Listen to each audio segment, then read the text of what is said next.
আমি পটলের একটা তরকারি রাঁধবো। এটা নিরামিষ না, পেঁয়াজ দিয়ে আদা দিয়ে করা হয়, কিন্তু মাছ মাংস নয়। এটা আমরা করি হচ্ছে বাদশাভোগ চাল দিয়ে, সুগন্ধি বাদশাভোগ চাল দিয়ে। আমি এখানে 5টা পটল নিয়েছি, সুন্দর করে ছুলে। কিন্তু পটলগুলো শুধু ছুললে হবে না, এর দুপাশটা একটু ফেলে দিতে হবে। হলো, আমি 5টা পটল ভালো করে ছুলে তাকে দুপাশ থেকে একটু ফাটিয়ে গাগুলো একটু কচিয়ে এখানে রেখেছি। চাল তো আগেই বললাম, সেই চালটা ধুয়ে নিয়েছি।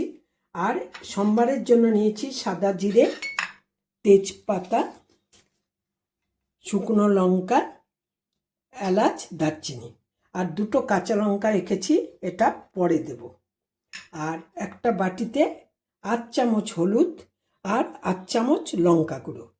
এই তরকারিটা ঝালও হবে না, মিষ্টিও হবে না, কিন্তু খেতে ভালো হয়। হ্যাঁ, এবার আমি মশলার কড়াই বসালাম। আমরা সর্ষের তেলও ইউজ করতে পারি, সাদা তেলও ইউজ করতে পারি, কিন্তু আমি সর্ষের তেলই ইউজ করছি। তেলটা একটু কম ইউজ করি আমি। আপনারা ইচ্ছা করলে একটু বেশি তেল দিয়েও পটল ভাজতে পারেন, কিন্তু পটলটা খুব বেশি ভাজা হবে না, আবার কাঁচাও থাকবে না। প্রথমে তেলটা গরম হতে হবে। জিরে, তেজপাতা, শুকনো লঙ্কা, দারচিনি, এলাচ একটু সম্বার দিয়ে অল্প করে একটু নেড়ে নেব। যেই একটু ওই জিরেগুলোর চেহারা পাল্টে গেল, আমি দিয়ে দিলাম পটল ভাজা। তার সঙ্গে দেব একটু নুন।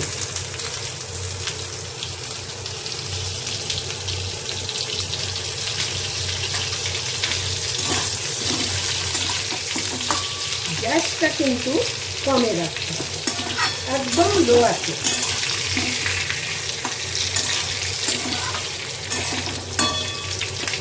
দিয়ে নুন দিয়ে এবার আমি ঢেকে দিলাম। দিয়ে এখানে আমি একটা বাটির মধ্যে 8 চামচ শুকনো লঙ্কা আর 8 চামচ হলুদ নিয়েছি, আর তার মধ্যে একটু জল দিলাম। দিয়ে একটা পেস্ট তৈরি করছি। এটা বেশি নেই, খুব অল্প শুকনো লঙ্কা হলুদ দিতে হবে।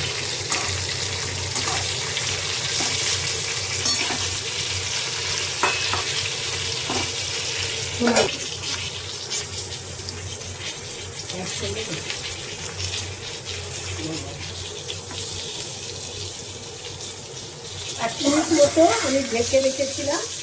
এখন আমি ঢাকনা খুলে একটু উল্টে দিচ্ছি পটলগুলো।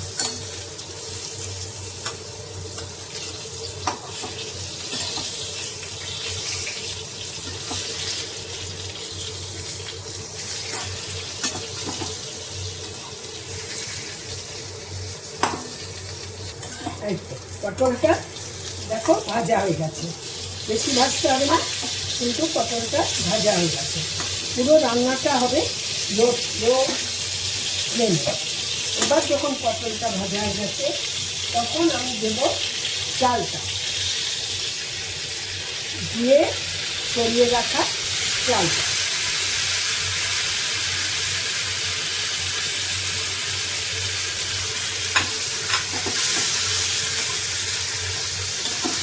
এবার চালটা দিয়ে একটু নাড়তে হবে, যেমন মুড়ি ঘন্টে সবাই নাড়ে, ঠিক সেই রকম।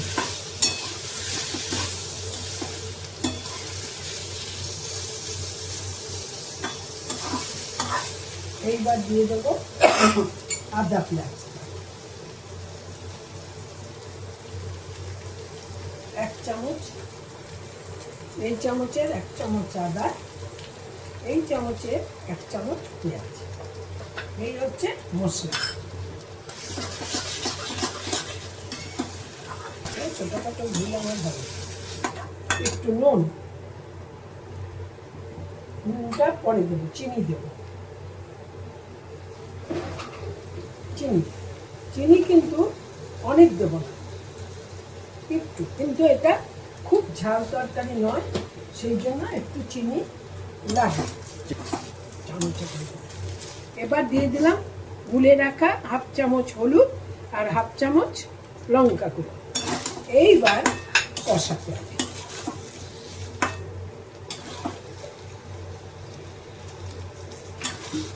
আমি এখন একটু কষিয়ে নিচ্ছি কাঁচা গন্ধ।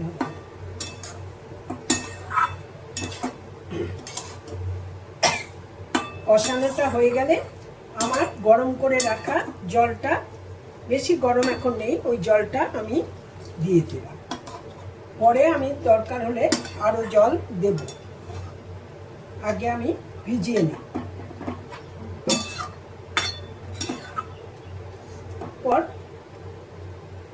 এরপর আমি দেব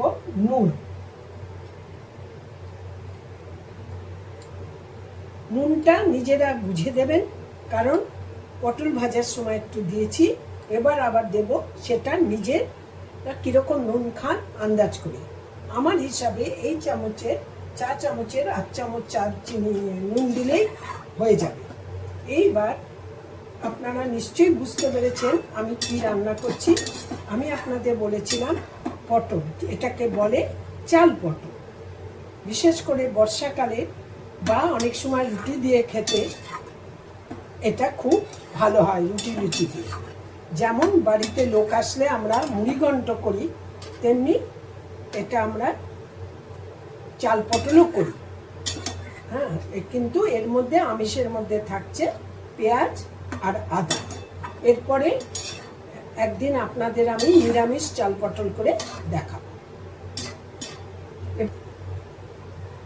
একটু মাথাটা ফেটে আর হচ্ছে ঢেকে দেব। এবার পটলটা সিদ্ধ হবে, তারপর হয়ে এসছে। এবার আমি দেব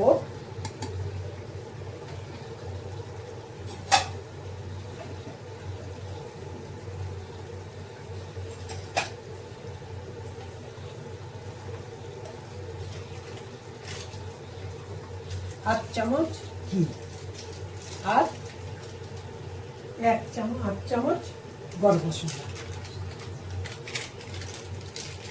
পুরো গরম মশলা।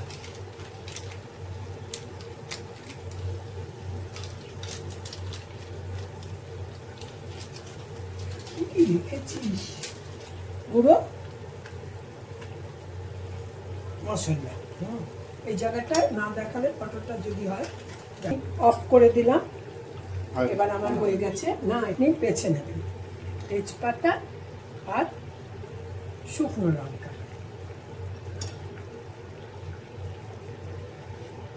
এগুলো শুধু গন্ধের জন্য দেওয়া হয়েছে।